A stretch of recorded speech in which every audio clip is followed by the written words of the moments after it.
Hey guys, it's like the very first time I'm doing this, but I'm doing a pre-restoration video on this on an instrument. I'm about to do a repair restoration on.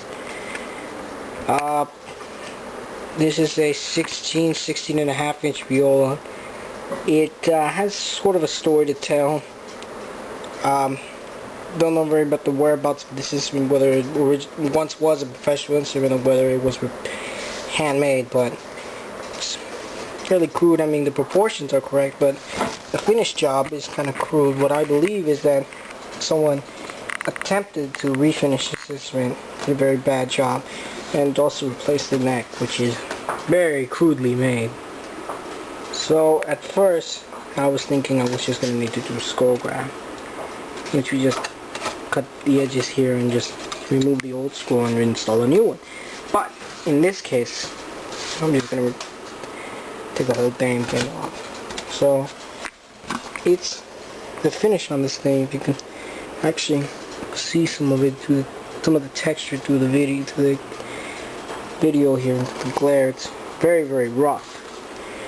Back is a little bit better, but not as good. And it's just like some type of coating, or some type of thick finish, what I believe might be shellac or epoxy, but it's like really, really hard, and it just scratches easy like that. So I'm going to sand that down. I'm not going to.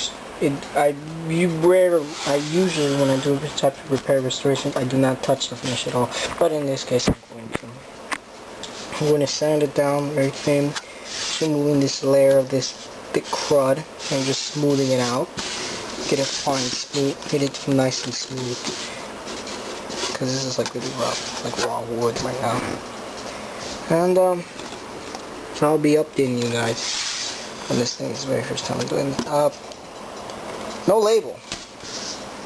Yeah, not all good instruments have labels. It's just detail on the back. It is frozen in place because it has this flame is just frozen in place. It's a very minimal flame to it. Maybe might stand out more after I get my hands on it. Alright, so thanks, and I'll be updating you guys on this thing.